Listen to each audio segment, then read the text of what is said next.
Tonight, landfall. Hurricane Irene blasts into North Carolina behind 100-mile-an-hour winds and storms up the East Coast. More than 500 miles across, Irene is a monster, and some 65 million people are in her path. More than 2 million have been ordered to evacuate. New York City has hunkered down. Bus and subway service has been suspended, and all incoming flights have been canceled. Disaster declarations have been issued for 9 states, and storm warnings extend from North Carolina into Canada. This is the CBS Evening News. Good evening, I'm Anthony Mason. Irene has arrived. Tonight, large and dangerous, the storm is lashing the East Coast. She slammed ashore this morning near Cape Lookout, North Carolina, as a Category 1 hurricane, with wind gusts up to 115 miles an hour. Here's the latest. More than 2 million people have been ordered to evacuate along the Atlantic coast. That includes some 370,000 in New York City. At least 5 deaths are blamed on the storm, including a child killed when a tree fell on a home in Virginia. Nearly 1 million homes and businesses are without power tonight. We have a team of correspondents deployed throughout the area. We begin with Mark Strassman in Kill Devil Hills, North Carolina. The eye of Irene has just passed to the west of us, so this area is now in the back half of this storm. There's already flooding and damage, and with 25-foot waves reported offshore, more trouble's coming. Irene whipped the Outer Banks, slashing rain, winds of 115 miles per hour. Its fury knocked down this pier, then crashed into coastal communities for hours, worrying North Carolina Governor Bev Perdue. We've had reports of folks who are beginning to venture out. It's just really you endanger your safety. But Lori Patrick couldn't wait. Mid-storm, she checked on her house in Nags Head, still standing. As long as it doesn't do much more than what it's already done, then I think we'll be okay. Irene's storm surge, its winds pushing a wall of water, is still the big worry. This is Roanoke Sound, west of the Outer Banks. For a half mile from shore, as you can see, almost all the water's gone, pushed inland by Irene's counterclockwise winds. But the storm is still turning, and now this water is all coming back and could flood the Outer Banks. Irene's power even reached historic New Bern, 50 miles inland. This mansion burned, trees toppled, and floodwater filled Bob Whitmore's basement. We need to pump our basement, clean up the limbs, and remove the tree. We also checked in on Carol Dillon. You met her last night, an 82-year-old motel owner who rides out every hurricane on the Outer Banks. USA Today ran this photo of her during Hurricane Isabel. So far, she's come through Irene just fine. I don't have any significant damage. There's a few shingles going off the roofs, but that's normal. So far, the damage here is insignificant, which is the good news. But the threat is hardly over. Irene's storm surge could be 10 feet or higher. Mark Strassman, CBS News, Kill Devil Hills, North Carolina. CBS News hurricane consultant David Bernard in Miami is tracking the monster storm. David, what's the latest? Anthony, the latest from the Hurricane Center indicates that we still have a hurricane. It hasn't weakened below that. We have 80-mile-per-hour winds moving north-northeast at 13. That position about 320 miles to the south-southwest of New York City. Moving this slowly, what does that mean for rainfall accumulation? Well, this is going to be a really big problem. In fact, let's look at the potential rainfall over the next 24 hours. That yellow band that we see basically right across the I-95 corridor, that can mean 6 to 12 inches of rain. That is going to cause massive flooding, especially considering how saturated the ground is already across the Northeast. The storm is now moving into the most densely populated part of the country, David. With the high winds we're looking at, what is that going to mean for a city like New York? Well, that could be a big problem. We've seen this before when big hurricanes hit big cities. One of the more recent examples, Hurricane Wilma in 2005 in South Florida, blew out windows all across South Florida in the Miami and Fort Lauderdale area. And another thing that we have learned is that as you go up in height, the wind can increase with height. So if you're 30 or 40 stories up and we have a 75-mile-per-hour wind at the surface, it could be 90 miles per hour in those taller buildings. David, they're talking about storm surges of 8 feet in New York. What's that going to mean for the city? Well, the further west this storm tracks, the higher the storm surge could be in the New York City area. And we won't know that till later tonight and tomorrow morning when the storm reaches its closest point. David Bernard, thanks. Getting the nation's largest city ready for such a dangerous storm has turned out to be a historic undertaking. For the first time ever, weather has shut down New York City's transit system. And that's just for starters. More now from Armin Katayan. One of the first places to flood could well be here in lower Manhattan, where the East River and the Hudson River converge, and the storm surge could be as high as 8 feet here in Battery Park. But as you well know, this won't be one of the last places given the forecast. From Midtown to downtown, New York City had an eerie, empty look today. We're leaving for the next couple of days. We'll see what happens. Mayor Michael Bloomberg again urged New Yorkers living in low-lying coastal areas most vulnerable to the storm not to mess with Mother Nature. Staying behind is dangerous. Staying behind is foolish. To that end, riders made a mad dash to safety before the nation's largest mass transit system, averaging 7 million people per day, shut down at noon. I'm here for job interviews. I'm a law student in Boston, and I don't think I'm going to make it out. 5 major area airports soon followed. A half dozen bridges in and out of Manhattan also set to close if Irene's winds exceed 60 miles per hour for more than a short period of time. Overall, thousands of patients from 6 local hospitals and 15 nursing facilities were evacuated to higher ground. I think it's a very good idea because if we're in danger, we should evacuate. 78 hurricane shelters ready to receive as many as 70,000 of the 370,000 New Yorkers displaced by the city's first ever mandatory evacuation. Our concern is making sure that the only thing that comes out of this is inconvenience and maybe a little bit of property damage. We don't need people to die. Businesses closed. Construction scaffolding and cranes, any potentially dangerous projectiles, either covered up or tied down.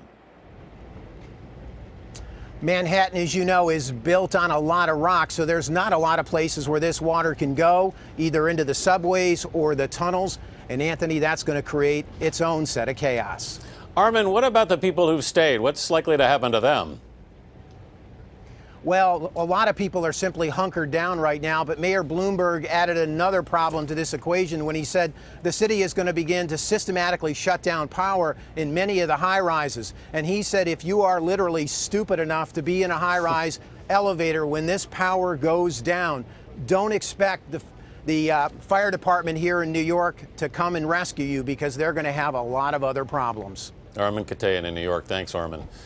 Another likely target for Irene is very vulnerable Long Island, stretching eastward from Manhattan. Elaine Quijano reports from one popular island getaway. County Executive Mangano has issued a mandatory evacuation.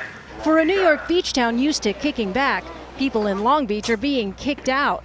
So Jessica, what's in your go bag here? My go bag, clothes, my contacts, hair stuff. Jessica Schuster is one of 400,000 people on Long Island who are under mandatory evacuation orders. It's weird down here. It's very eerie, because this is not Long Beach, especially during the summer. So she packed up a few essentials, loaded up her car, and left for higher ground at her parents' house some 30 miles away. Long Beach is one of the lowest lying towns in the storm's path, making it especially vulnerable to a storm surge. Along the south coast of Long Island, the surge is expected to be anywhere from 4 to 6 feet. And nearly 166,000 homes and businesses could be at risk of damage from storm surge. Across the island, businesses like Shine's Tavern are boarding up, and owner Mickey Wilson says his 100-year-old bar, which stayed open during Prohibition, may have to close. You're not taking any chances here. No, I don't think anybody should take any chances. And New York Governor Andrew Cuomo says the Long Island Power Authority is expected to have some 2,500 line workers and tree trim personnel available to deal with the aftermath of Irene. He called it the company's largest emergency roster ever. Anthony? Elaine Quijano on Long Island. Thanks, Elaine. Irene forced thousands of people to cut short their beach vacations. Many fled under still sunlit skies, anticipating dangerous tidal surges and the possibility of days without power. Chip Reed in Ocean City, Maryland, has more. Well, Anthony, we're getting wind gusts here now of 45 to 50 miles an hour, and later tonight, when the full fury of Irene arrives, those gusts could be more like 90. Just a few days ago, there were about 200,000 tourists and residents here. Now there are only about 300 who've chosen to ride out the storm. Police demanded names and phone numbers for next of kin, just in case. Does appear to be a ghost town right now. At this point, thank God. This afternoon, Officer Freddie Howard made a last check for stragglers on this fragile, low-lying barrier island. Definitely when the storm hits, it's a good possibility we may not see the boardwalk. And Mayor Rick Meehan issued a stern warning. Please, if you made a bad decision, don't make it worse. Stay inside. Only one store on the entire island was open Saturday afternoon. Lloyd Martin says he has good reason to make sure everyone else can leave. We'll be here until the last car hopefully gets out and they get the gas they need. Farther south in Virginia, more than 500,000 homes are without power. In Virginia Beach, waves are threatening to destroy the boardwalk. And in Norfolk, 2 people were rescued from a sailboat anchored 200 yards offshore. One of the big worries here in Ocean City is flooding. They're expecting up to a foot of rain and a storm surge of 6 to 8 feet. If they get that, this narrow barrier island could be inundated with water. Anthony? Chip Reed. Thanks, Chip. Historically, hurricanes have done little damage in New Jersey, but along the Garden State's famous shore, Irene is threatening to change that. Bigad Shaban is in the town of Ventnor. As the waves begin to crash on the beaches of Ventnor, New Jersey, officials on this barrier island worry about the storm surge that could follow. So in terms of what parts of Ventnor could be flooded by Irene, what are you expecting? The dark gray area. It's a vast majority of the town. 80%. William Melfi is the emergency coordinator for the town of 1300. I'm scared for these people that feel that, this is never going to happen. I'm not leaving. It's never happened before. Those who don't evacuate may be trapped in their homes by the rising waters. That water has nowhere to go, so you're just sort of stuck with it until the storm passes, the tide drops down. 2 miles to the north in Atlantic City, businesses are boarded, hotels closed, and casinos shut down by order of the governor. The best way to preserve human life on the Jersey Shore is for there to be no human beings on the Jersey Shore. Gloria Slaughter and her sister came to Atlantic City on vacation.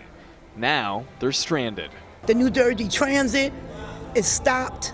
Everything is shut down. There's nothing moving. And here in Atlantic City, it is clear Hurricane Irene is beginning to make her way on shore, and emergency officials expect a storm surge as high as 8 feet. And actually, that could cause flooding in some parts of the area for as long as 12 hours. Anthony? Bigad Shaban on the Jersey Shore. President Obama visited FEMA's Emergency Operations Center today and told governors of the states in the hurricane's path that the federal government is standing by to lend a hand. 6,500 military troops are on standby for hurricane relief efforts.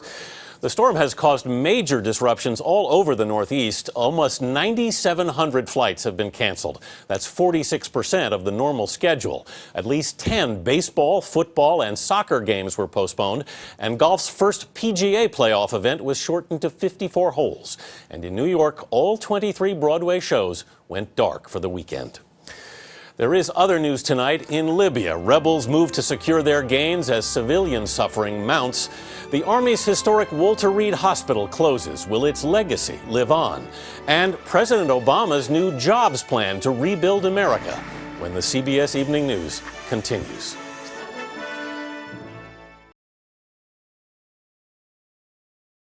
The approaching hurricane prompted the Army's historic Walter Reed Medical Center in Washington to move up by a day the transfer of its last remaining patients.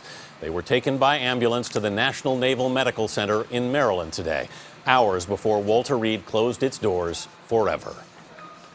It seemed as if even Mother Nature was helping us because the winds held off and the rains held off, even though we were prepared with alternate plans in case the rains did come and the winds did pick up. And so I couldn't have asked for a better day, even with a hurricane coming, to be able to make this transition. A flag-lowering ceremony marked the official closure of the facility that opened back in 1909. The storm persuaded President Obama to cut short his vacation on Martha's Vineyard, where he worked on the job creation plan he'll unveil after Labor Day. Wyatt Andrews has more. Most of the president's plan for jobs is still being developed, except for one idea he's been pushing hard and pushing in public.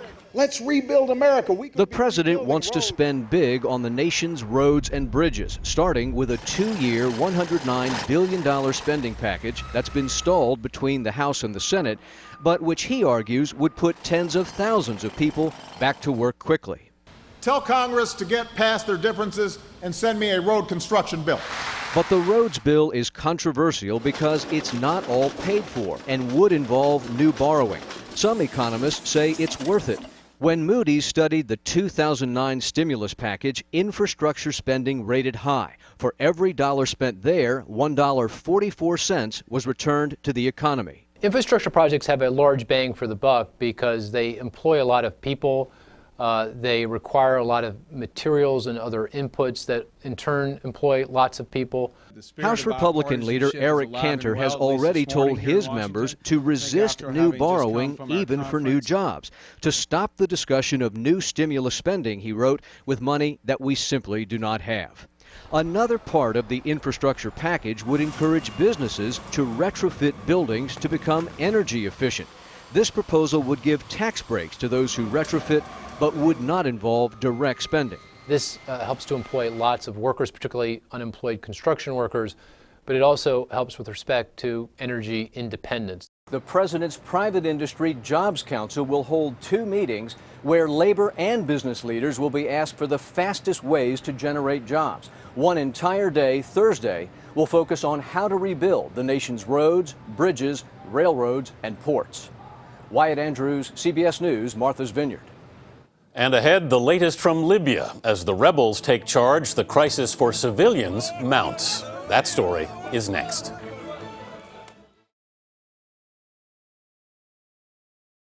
Rebels in Libya today attacked more pockets of resistance from soldiers loyal to ousted dictator Muammar Gaddafi. They claimed victories in a key suburb west of the capital and in Bin Jawad in central Libya. Barry Peterson in Tripoli has the latest. The line is so long because people have waited so long. It's been a week since people could get out and buy something as basic as a loaf of bread. A week when the city was under siege is finally over, and people felt safe enough to buy and sell. One need is still critical. No water in Tripoli. The water system was shut down by the fighting with no word on when it will be repaired. And the war's horror is now being revealed. Dozens of burned corpses from what may have been a massacre by government soldiers. But no side is blameless. Rebels also killed some of their prisoners. The rebel leaders today were pleading for patience from a country ruled for more than 4 decades by one tyrant's whim. There are a lot of challenges, and Tripoli Council is doing all it can to address all of these issues. And ordinary Libyans are getting a first look at how the ruling family lived. This was the house of Gaddafi's daughter. This is what Libya's oil wealth was spent on. So no surprise that the celebrations of Gaddafi's downfall just keep going. It is the end of Gaddafi. This is the moment. All going to share is the end. Food and freedom. It is a good weekend in Tripoli. Barry Peterson, CBS News, Tripoli, Libya. Phoenix, Arizona bore an eerie resemblance to the African desert when a huge dust cloud enveloped parts of the city. These storms happen only in Arizona, the Middle East, and Africa because of dry, hot conditions and desert sand. It was the 4th sandstorm of the summer for Phoenix, where the temperature hit 117 degrees yesterday. Ahead, the latest on Hurricane Irene as it whips its way up the East Coast.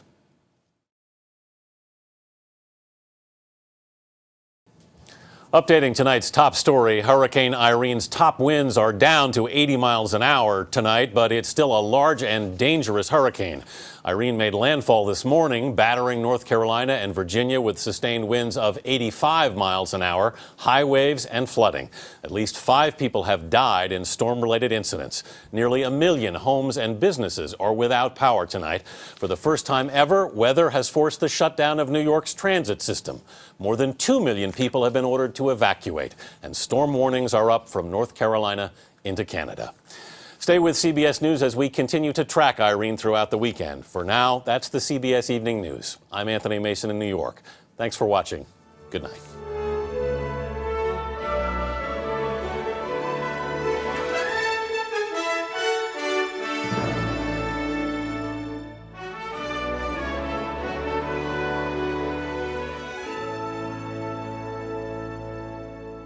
On television, online, on the go, and now free on iPad. CBS News.